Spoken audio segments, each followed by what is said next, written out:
Hello friends, welcome back to my channel I do blend zone 08। तो जैसे कि हम अभी तक बायोलॉजी पढ़ रहे थे तो मुझे वहाँ पे आपका रिस्पांस अच्छा लगा, तो मैंने सोचा क्यों ना मैं केमिस्ट्री की वीडियो भी शूट करूँ। तो मैं केमिस्ट्री के लिए भी आपके लिए वीडियोस लेके आई हूँ, क्योंकि मुझे पता है केमिस्ट्री भी एक बहुत इम्पॉर्टेंट सब्जेक्ट होता है जनरल साइंस के अंदर। इसके बाद मैं फ़िज़िक्स साइंस टेक की वीडियोस भी लेके आऊँगी। तो let's start with chemistry. So please, मैं वीडियो को स्टार्ट करने से पहले आपको फिर से बोलना चाहूँगी, please like share and subscribe my channel, जिससे मुझे थोड़ा मोटिवेशन मिले, और मोटिवेशन की मुझे बहुत ज़्यादा ज़रूरत है। तो प्लीज़ वीडियो को लाइक करें, शेयर करें और सब्सक्राइब करें अपने फ्रेंड्स के साथ, जिससे कि हम इस बुक को पढ़ सकें। और मेरे को पता है ये बुक बहुत ज़्यादा हेल्पफुल है जनरल साइंस के लिए। Let's begin with first chapter, introduction of state of matter. So chemistry is a branch of science that study the composition, property and interaction of matter. Some important application of chemistries are given below. So chemistry एक ऐसी branch है जो science study करती है matter की composition को, property को और उसके चेंजेस को। सिंपल वर्ड्स में केमिस्ट्री हमें बताती है कि हर चीज़ किससे बनी है और जब वो चेंज होती है तो कैसे होती है। Chemistry has provided chemical fertilisers such as urea, calcium, superphosphate, sodium nitrate, ammonium sulfate, etc., which have increased the yield of crops and fruits.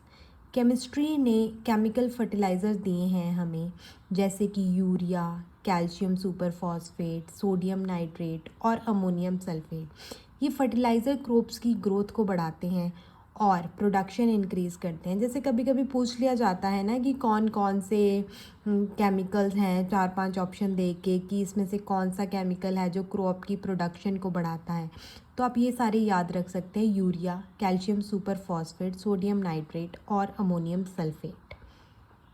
It has helped to protect the crop from insects and harmful bacteria by use of certain effective insecticides, fungicide and pesticides. Insecticide, fungicide, pesticide बनाए गए हैं जिससे crop को protect किया जा सके harmful insect से और बैक्टीरिया से। It has provided mankind with a large number of life-saving drugs. Today's dysentery and pneumonia are curable due to discovery of sulfur drugs and penicillin. Similarly, life-saving drugs are cisplatin, Taxol have been founded to be very effective for a cancer therapy, and AZT, azithromycin, is used for AIDS victim. Chemistry ने Mankind को दी हैं life saving drugs. आज के time पे diseases जैसे dysentery और pneumonia cure हो सकते हैं due to discovery of antibiotics, और कैंसर जैसे ट्रीटमेंट के ड्रग जैसे कि सिस्प्लास्टिन, टैक्सोल यूज़ होते हैं, जबकि AZT, एजोथायमिडाइन, एड्स पेशेंट के लिए बहुत इफ़ेक्टिव है। Industry has made our homes more comfortable by supplying a large number of articles of domestic use such as detergent, oils, fat, sugar, paper, glass, unbreakable plasticwares, paints, varnishes, cosmetic perfumes, cooking gases. Chemistry ने हमें दी है detergent, soaps, oil, fat, sugar, paper, glass, cosmetics and plastic, जिसको हम रोज़ use करते हैं। तो ये है हमारा एवरीडे कंफर्ट। ठीक है।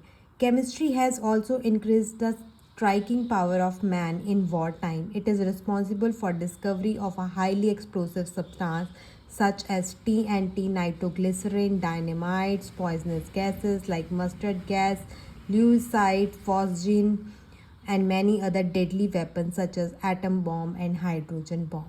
Industrial explosion जो हमें केमिस्ट्री और एक्सप्लोसिव यूजेस जो हमें केमिस्ट्री ने दिए हैं, केमिस्ट्री के थ्रू हमने डेवलप किए मटेरियल जैसे कि TNT, मस्टर्ड गैस, फॉस्जीन और हाइड्रोजन बम जैसे deadly weapons. So we can say chemistry is everywhere in our daily life. There are some branches of chemistry. Chemistry के कई ब्रांचेस हैं, जैसे कि physical chemistry, organic chemistry, inorganic chemistry, industrial chemistry, analytical chemistry, agriculture chemistry, biochemistry, medicinal chemistry. But usually हमें school level तक 3 ही branches पढ़ते हैं, physical chemistry, inorganic chemistry और organic chemistry. So let's begin with physical chemistry. हम बात करते हैं कि मैटर क्या होता है। What is matter? Everything in the universe is made up of material which scientist have named, for example air, food, stones, clouds, stars, plants and animals. Early Indian philosophers classified the matter in the form of 5 basic elements: Panch Tattva, air, earth, fire, sky, and water. According to them, every living or non-living thing was made up of these 5 basic elements. ये कह रहे हैं कि everything जो भी इस universe में है, वेदर लिविंग और नॉन लिविंग, सब कुछ मैटर से बनता है. Matter mean anything that has a mass and occupy space, जो मास कंटेन करता है और ऑक्यूपाई करता है स्पेस को, जैसे कि air, water, food, stone, plants, animals, सब कुछ मैटर है. एंशियंट्स जो हमारे थे, वो उनका बिलीव ये था कि जो इंडियन फिलोसफर्स थे ने मैटर को क्लासिफाई किया 5 बेसिक एलिमेंट्स में, जिसको हम पंच तत्व बोलते हैं. ये 5 एलिमेंट्स हैं: एयर, अर्थ, फायर, स्काई और वाटर. उनके अकॉर्डिंग यूनिवर्स के हर चीज़ लिविंग या नॉन लिविंग इन्हीं 5 एलिमेंट से बनी है. ये देखो, ancient Greek philosopher had arrived at a similar classification of matter, physical classification, chemical classification, solid, liquid, gaseous, pure substance, mixture. Pure substance फिर 2 हिस्सों में बनता है, एलिमेंट्स और कंपाउंड, और mixture homogeneous, heterogeneous. Organic compound फिर 2 हिस्सों में बनता है, organic and inorganic. Element metal, metalloid, non metallic. इन सबको हम आगे से आगे पढ़ते जाएंगे. So let's move ahead. Modern day scientists have evolved 2 types of classification of matter based on their physical properties and chemical nature. A French chemist, Lavoisier, is regarded as a father of the modern chemistry. So इसको आप underline कर लो कि Lavoisier को father of modern chemistry भी कहते हैं. Matter can exist in 3 physical states via solid, liquid and gaseous. Modern classification है ये मैटर की. मॉडर्न साइंस के हिसाब से मैटर को क्लासीफाई किया जाता है based on physical and chemical properties. Physical classification is according matter के 3 स्टेट्स होते हैं: solid, liquid and gas. Let's understand them one by one. हम देख भी रहे हैं सॉलिड स्टेट में ऐसे होते हैं पार्टिकल्स, लिक्विड स्टेट में ऐसे होते हैं, गैसियस स्टेट में ऐसे होते हैं. In solid molecules are closely packed and they have a very smaller intermolecular distance. Due to small intermolecular distance, the intermolecular force of attraction in solid are the strongest. Smaller intermolecular distance and the strongest intermolecular forces of attraction make solid definite volume, definite shape. There is a negligible effect of change in the pressure and temperature on their volumes. The position of molecule is the crystal lattice are fixed and hence solid do not have translatory and rotatory motion but only possess vibratory motion. Molecules of solid possess least energy. We know that density, mass, volume due to small volume of molecule solid have a high density. Solid possesses least compressibility and thermal expansion. अब इसको मैं explain करती हूँ. Solid क्या होते हैं? वो molecules होते हैं, आर वेरी क्लोजली पैक्ड होते हैं, जो इनके बीच में स्पेस बहुत कम होता है. इंटरमॉलिक्यूलर फोर्सेस ऑफ अट्रैक्शन बहुत स्ट्रॉन्ग होता है, इसलिए सॉलिड का डेफिनाइट शेप होता है, डेफिनाइट वॉल्यूम होता है. सॉलिड कंप्रेस नहीं होता, उनका वॉल्यूम ईजिली चेंज नहीं होता और उनकी डेंसिटी हाई होती है. सॉलिड के मॉलिक्यूल फिक्स पोजीशन पर होते हैं, वो ट्रांसलेटरी और रोटेटरी मोशन नहीं करते, सिर्फ वाइब्रेटरी मोशन करते हैं. सॉलिड के जो मॉलिक्यूल्स होते हैं वो फिक्स्ड पोजीशन पे रहते हैं, वो ट्रांसलेटरी, रोटेटरी मोशन शो नहीं करते, वो सिर्फ वाइब्रेटरी मोशन को शो करते हैं। इसकी वजह से सॉलिड टफ और स्टेबल होते हैं। सॉलिड के दो टाइप्स होते हैं, crystalline solid and amorphous solid. So अब हम इसमें एक्सप्लेन करेंगे कि क्रिस्टलाइन सॉलिड क्या होता है, एमॉर्फस सॉलिड क्या होता है लिक्विड को पढ़ने से पहले। Crystalline solid, the constituent particles like atom, molecule or ions are arranged in a definite geometrical shape in all the three-dimensional space. The order is so regular that knowing the arrangement at any one side that at any other side can be predicted. This is called long-range order. Crystalline solids are sharp melting point, definite heat of fusion, and clean-cut cleavage. They are true solid. Crystalline solid are anisotropy in nature, that is, some of their physical properties like electrical resistance and refractive index shows different value when measured along different directions in the same crystal. This arises from different arrangement of particle in different directions. Some example of crystalline solids are sodium chloride, calcium fluoride, quartz diamond, graphite, ice, zinc sulfide. So crystalline solid वो होते हैं जिनके atoms, ions या molecules एक definite geometrical pattern में arranged होते हैं। मतलब इनके पार्टिकल एक प्रॉपर ऑर्डर में होते हैं, जैसे एक रेगुलर रिपीटिंग स्ट्रक्चर। ठीक है, मतलब बिल्कुल ही जो ज्योमेट्रिकल पैटर्न होता है ना, वो एकदम मॉलिक्यूल्स को ना अरेंज करके रखता है। मतलब इनका एक प्रॉपर ऑर्डर में होते हैं ये जैसे एक रेगुलर रिपीटिंग स्ट्रक्चर होता है ना, वैसे अरेंज्ड होते हैं ये। इस पैटर्न को हम क्रिस्टल लैटिस कहते हैं और इसी पैटर्न को हम क्रिस्टल लैटिस कहते हैं।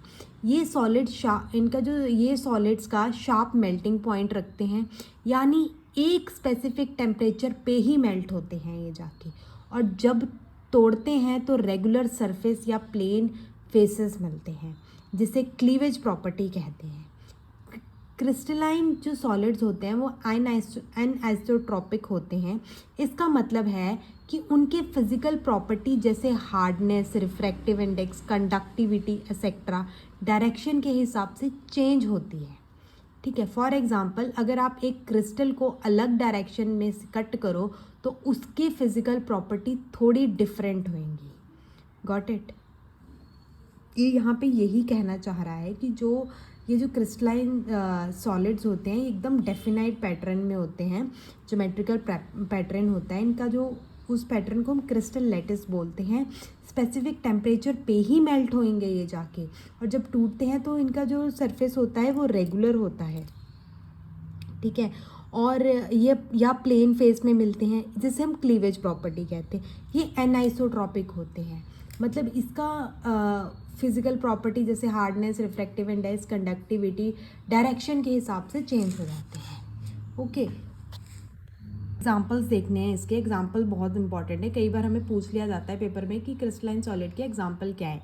तो सोडियम क्लोराइड और quartz, zinc sulphide, calcium fluoride, graphite, ice and metal. तो ये होते हैं crystalline solids. We will study about the amorphous solid. In amorphous solid, the constituent particles are not arranged in a regular fashion. Actually, amorphous solids are highly supercooled liquids of a very high viscosity and are pseudo-solid. This is supported by the fact that the glass of window panes of some very old houses are found to be thicker at the bottom than of the top, showing some fluidity possessed by the glass. Amorphous solids are isotropic in nature.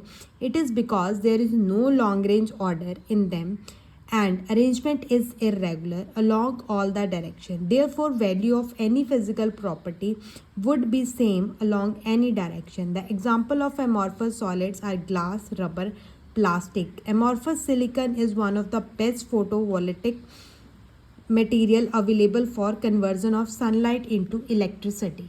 Amorphous solid, in solid में particle का एक regular arrangement नहीं होता, यानी कोई fix geometrical pattern नहीं होता, इसलिए अमॉर्फस सॉलिड्स को सुपर कॉइल्ड कूल्ड लिक्विड भी कहा जाता है, क्योंकि इनके पार्टिकल्स थोड़ा सा मूव कर सकते हैं, बिल्कुल एक थिक लिक्विड की तरह। उनकी विस्कोसिटी हाई होती है और अरेंजमेंट रैंडम होता है। विंडो ग्लास एक गुड एग्जाम्पल है अगर आप ध्यान से देखो तो पुराने ग्लास विंडो बॉटम से ज़्यादा थिक लगते हैं क्योंकि धीरे धीरे ग्लास फ्लो करता है ग्रेविटी के इफ़ेक्ट से। एमॉर्फस सॉलिड जो होते हैं वो आइसोट्रॉपिक होते हैं, इसका मतलब कि उनका फिजिकल प्रॉपर्टी हर डायरेक्शन में सेम होता है। एग्जाम्पल है glass, rubber, plastic, pitch etcetera. Solar planets भी एमॉर्फस सिलिकॉन यूज़ होता है क्योंकि वो सनलाइट एब्जॉर्व करने में हेल्पफुल होता है। तो हम इसमें क्या क्या याद रख सकते हैं कि इसका रेगुलर अरेंजमेंट नहीं होता, सुपर कोल्ड लिक्विड बोलते हैं इनको, इनकी विस्कोसिटी हाई होती है और मतलब इसकी फिज़िकल प्रॉपर्टी हर डायरेक्शन में सेम होती है। ग्लास, रबर, प्लास्टिक इसका एग्जाम्पल होता है। ओके, जैसे कि मैं ये अंडरलाइन कर रही हूँ, आप लोग भी अंडरलाइन कर सकते हो कि सुपर कूल्ड होता है, हाई विस्कोसिटी होती है, सीडो सॉलिड बोलते हैं, आइसोट्रॉपिक होते हैं, लॉन्ग रेंज ऑर्डर नहीं होता, अरेंजमेंट इरेगुलर होता है, डायरेक्शन इरेगुलर होती है, same along any direction. So these are. Let's study about the liquid. The intermolecular distances in liquid are greater than in solid, but less than in gases. Thus, intermolecular forces of attraction in liquid are weaker than those in solids. The molecule of liquid have a greater freedom of movement. They have some translatory and rotatory motion in the action to vibratory motion. The molecule of liquid have higher energy than those of solid. Liquid do not have a definite shape but have a definite volume. Liquid have a slightly higher compressibility and thermal expansion than that of solid. Common example water, milk, oil, alcohol, etc. Liquid में molecule solid से थोड़ा दूर दूर होते हैं, इसलिए उनमें intermolecular solid से फोर्स कम होती है, इंटरमॉलिक्यूलर फोर्स सॉलिड से कम होती है। मॉलिक्यूल्स ट्रांसलेटरी, रोटेटरी और वाइब्रेटरी मोशन कर सकते हैं, मतलब मूव कर सकते हैं। लिक्विड में डेफिनाइट वॉल्यूम होता है लेकिन डेफिनाइट शेप नहीं होता। वो अपने कंटेनर का शेप ले लेते हैं, जैसे पानी ग्लास में डालने से ग्लास का शेप ले लेता है। लिक्विड की कंप्रेसिबिलिटी सॉलिड से ज़्यादा होती है और उनमें थर्मल एक्सपेंशन भी थोड़ा ज़्यादा होता है। कॉमन एग्जाम्पल होता है इसका water, milk, alcohol, oil etcetera. Are sufficiently apart from each other. Gaseous state हम पढ़ रहे हैं, मॉलिक्यूल जो होते हैं वो सफिशेंटली अपार्ट होते हैं एक दूसरे से। Intermolecular distance are of order of 10(7) to 10(5) centimeter. Therefore, intermolecular forces of attraction are almost negligible in gas due to larger intermolecular distance and negligible intermolecular forces of attraction.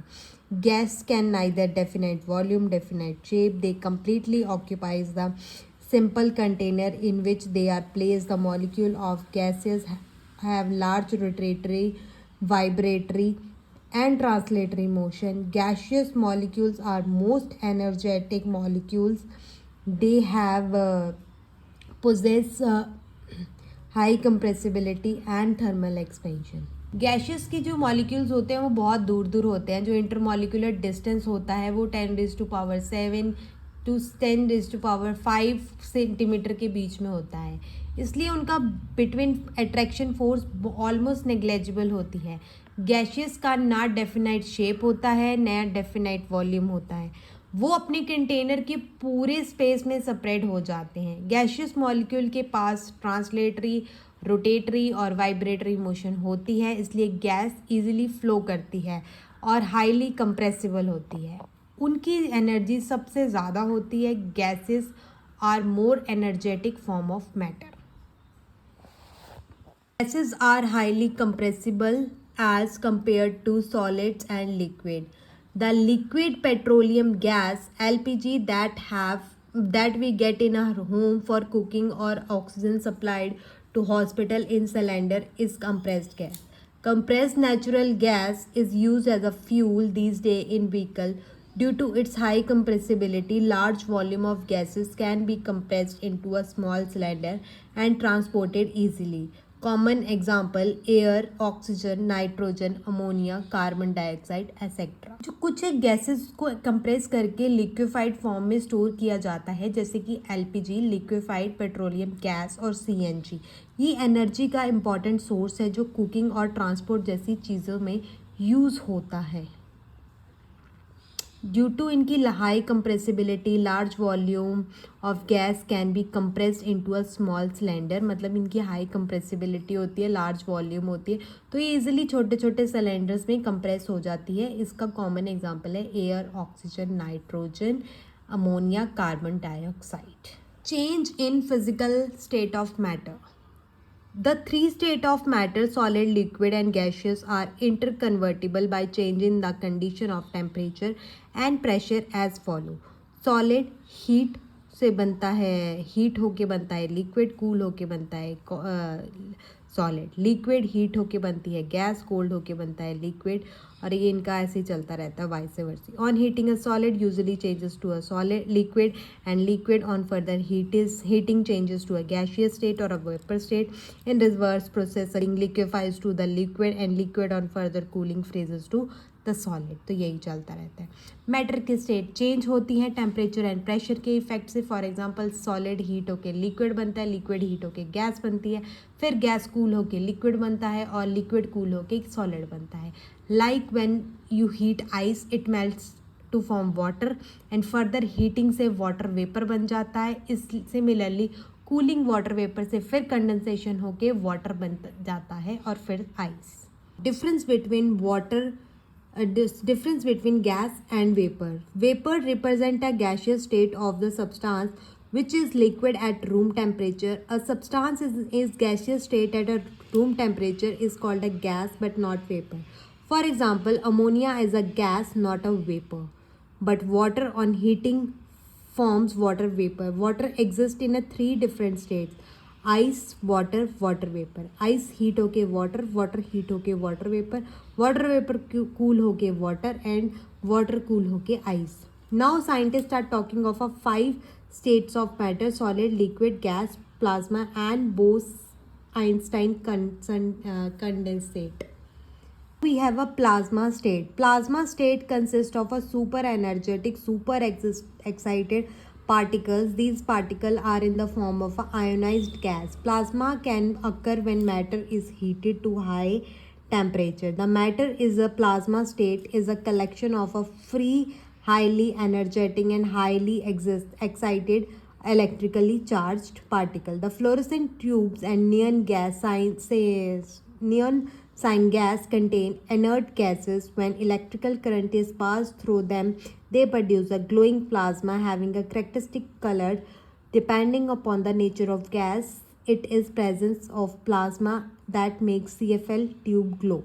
Plasma consist करता है एक super energetic और super excited particles का। ये particles ionised form में होते हैं, means उनके पास इलेक्ट्रिकल चार्ज होता है। जब गैस को हीट करते हैं उनके और तो उसके एटम्स आयनाइज हो जाते हैं और इलेक्ट्रिकली चार्ज प्लाज्मा फॉर्म करते हैं। एग्जाम्पल फ्लोरोसेंट ट्यूब और नियॉन साइन बल्ब्स, इनके अंदर एक गैस होती है जो इलेक्ट्रिसिटी मिलने पर प्लाज्मा में कन्वर्ट हो जाती है और लाइट एमिट करती है। जो कॉम्पैक्ट फ्लोरोसेंट लैंप्स होते हैं में भी प्लाज्मा की वजह से ही वो CFL ट्यूब जो होती हैं उनको भी वो भी प्लाज्मा की वजह से ही ग्लो करती हैं। CFL का फुल फॉर्म होता है compact fluorescent lamps. In 1920, on the basis of a statistical calculation, Satyendra Nath Bose gave the concept of a fifth state of matter. Latest American scientists succeed in obtaining this state. The Bose-Einstein state is formed by supercoiling of gas of extremely low density, about 100 to thousands of density of normal air to super low temperature. This process is known as a Bose-Einstein condensation, and this state of matter is known as a Bose-Einstein condensate और boss-Einstein condensation state. अब आते हैं हम, this is मतलब कि fifth state of matter जो है boss-Einstein condensate कहते हैं, जिसे BECB कहते हैं। 1920 में एक इंडियन साइंटिस्ट थे सत्येंद्र नाथ बोस ने एक स्टैटिकल कैलकुलेशन दी थी और लेटर एल्बर्टाइन ने भी उस थ्योरी को डेवलप किया था। ये स्टेट तब बनती है जब गैस को एक्सट्रीमली लो टेम्परेचर पे कूल किया जाता है, ऑलमोस्ट नियर एब्सोल्यूट ज़ीरो। इस टेम्परेचर पर पार्टिकल अपनी इंडिविजुअल आइडेंटिटी खो देते हैं और एक सिंगल क्वांटम स्टेट में बिहेव करते हैं। इस कंडीशन में मैटर एक के मॉलिक्यूल बहुत स्लो हो जाते हैं और एक सुपर कूल्ड कंडेंस स्टेट बनाते हैं, जिसे हम बोस-आइंस्टाइन कंडेंसेट कहते हैं। तो students, this is all about today. Matter के मेनली 5 स्टेट्स को हमने डिस्क्राइब किया और केमिस्ट्री को देखा और केमिस्ट्री कैसे हमारे लिए यूज़फुल होती है, और हमने 5 स्टेट्स पढ़े, इसके solid, liquid, gas, plasma, Bose Einstein condensate. ये सब स्टेट्स टेम्परेचर और प्रेशर के अकॉर्डिंग एक फॉर्म से दूसरे फॉर्म में चेंज होते हैं। So chemistry helps to understand how matter behave, changes and interact from smallest atom to the biggest reaction. So this is all about today. So we will meet tomorrow also with a new chapter, or I hope you like my videos, and please मेरी videos को like, share and subscribe करिए, जिससे कि मुझे आपका support मिले और एक मोटिवेशन आए, जिससे मैं आपके लिए और वीडियोस लेके आऊँ। सो प्लीज़ स्टूडेंट्स, आप के लिए मेरी वीडियोस बहुत ज़्यादा हेल्पफुल होने वाली हैं। केमिस्ट्री और बायोलॉजी, मैंने केमिस्ट्री आज शुरू की है, बायोलॉजी में पहले से पढ़ा ही रही हूँ। और भी आपको जो जो मतलब टॉपिक्स चाहिए, आप प्लीज़ मुझे कमेंट बॉक्स में लिख के बता सकते हैं, और कोई भी कमी हो तो वो भी आप मुझे बता सकते हैं। So thank you so much, मिलते हैं कल, तब तक के लिए study hard, stay healthy and bye bye, take care.